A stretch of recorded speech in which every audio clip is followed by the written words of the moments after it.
Hi friends, स्वागत है आप सभी का फिर से मेरे YouTube channel GK and current affairs में। शुरू करते हैं आज का इतिहास से। आज का पहला इतिहास 4 अगस्त 1967 में विश्व के सबसे लंबे चिनाई बांध नागार्जुन सागर का निर्माण हुआ था। भारत के तेलंगाना राज्य में कृष्णा नदी पर स्थित नागार्जुन सागर बांध आज ही के दिन अस्तित्व में आया था। इसका निर्माण 1966 में पूरा हो चुका था, जिसके बाद आज ही के दिन तत्कालीन प्रधानमंत्री इंदिरा गांधी ने इसकी दोनों नहरों में पहली बार पानी छोड़ा था। तो बढ़ते हैं अगले इतिहास की ओर।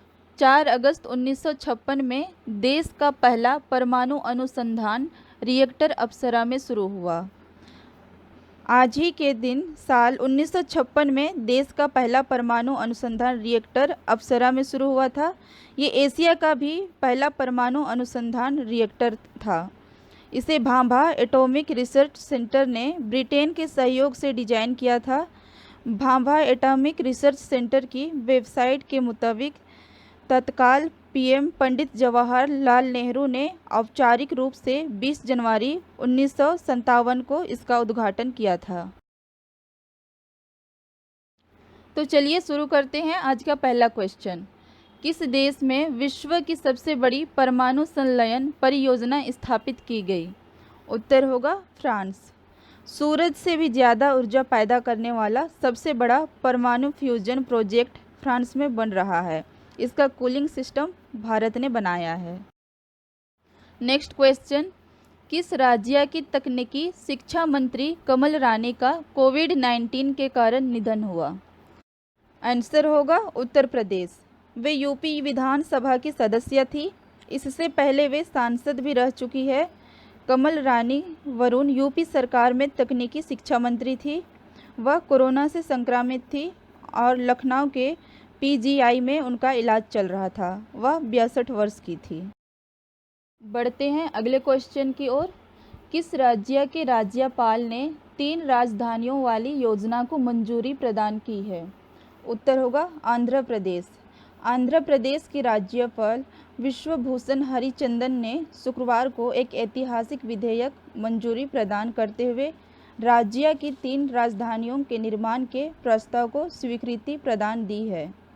राज्यपाल की ओर से मंजूरी मिलने के बाद अब मुख्यमंत्री वाईएस जगनमोहन रेड्डी के नेतृत्व वाली सरकार के लिए विशाखापट्टनम में कार्यकारी राजधानी, कुर्नूल में न्यायिक राजधानी और अमरावती में विधायक राजधानी का निर्माण करने का रास्ता साफ हो गया है।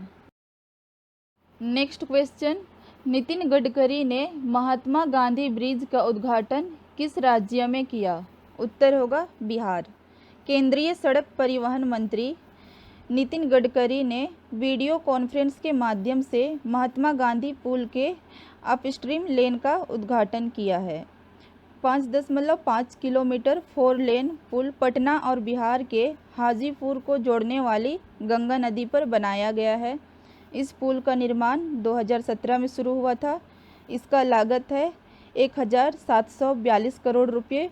पुल की डाउन स्ट्रीम लेन को भी 2021 तक पूरा किया जाएगा। Next question. किसने अगरबत्ती निर्माताओं के लिए ग्राम उद्योग विकास योजना लॉन्च की?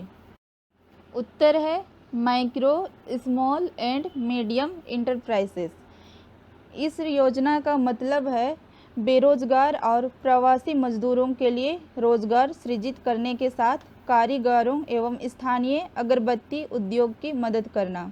देश में फिलहाल अगरबत्ती की खपत करीब 1490 टन प्रतिदिन की है, जबकि देश में उत्पादन केवल 760 टन प्रतिदिन है।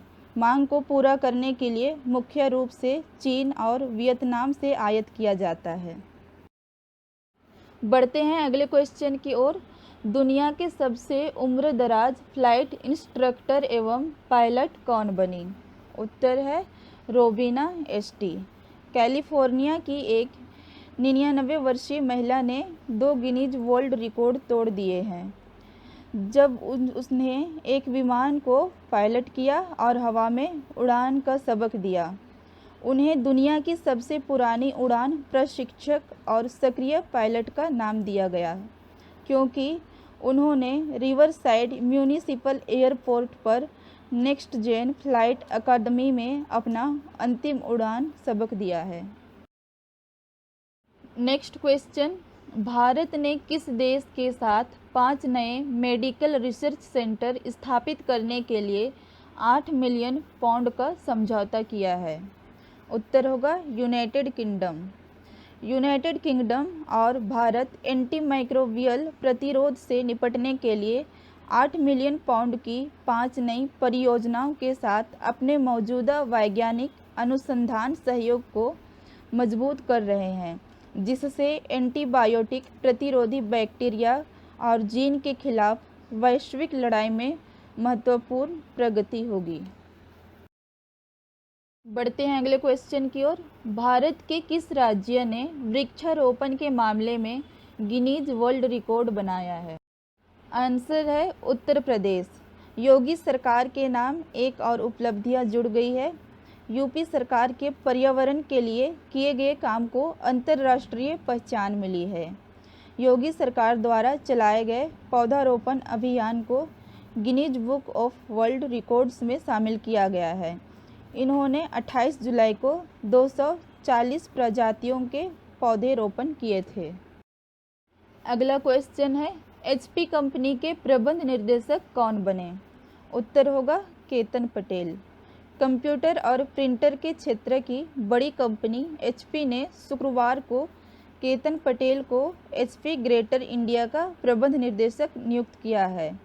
उन्होंने विनय अवस्थी की जगह ली है, जो अब आपूर्ति श्रृंखला के लिए प्रिंट संचालन प्रमुख के रूप में अपनी नई भूमिका संभाले। वे अब भारत, बांग्लादेश और श्रीलंका में कंपनी के कारोबार की जिम्मेदारी संभालेंगे। तो बढ़ते हैं आज के आखिरी क्वेश्चन की ओर। किस देश का अंतरिक्ष कंपनी स्पेस एक्स का क्रू ड्रैगन कैप्सूल धरती पर लौट आया है? उत्तर होगा अमेरिका। निजी कंपनी स्पेस एक्स के कैप्सूल में सवार होकर नासा के 2 अंतरिक्ष यात्री रविवार को समुद्र में उतरे। अंतरिक्ष में करीब 2 महीने की परीक्षण उड़ान के बाद ये अंतरिक्ष यात्री मैक्सिको की खाड़ी में उतरे। पिछले 45 साल में पहली बार ऐसा हुआ जब नासा का कोई अंतरिक्ष यात्री समुद्र में उतरा। इस वापसी के साथ ही स्पेस एक्स के अगले महीने के अभियान का भी रास्ता साफ हो गया है। परीक्षण उड़ान के पायलट डॉ हार्ले और बॉब बेहलकेन शनिवार रात को ही अंतर्राष्ट्रीय अंतरिक्ष केंद्र से धरती के लिए रवाना हुए थे और एक दिन से कम समय में भी वे धरती पहुंच गए। अगर आपको डेली करंट अफेयर्स का पीडीएफ चाहिए तो कमेंट बॉक्स में आपका नाम, ईमेल आईडी टाइप करें।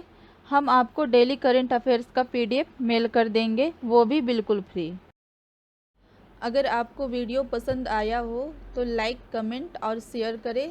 साथ ही चैनल को सब्सक्राइब करें और बेल आइकन को ज़रूर प्रेस करें ताकि आपको हमारे सारे नए वीडियोस का नोटिफिकेशन मिलता रहे। मिलते हैं अगले वीडियो में। धन्यवाद।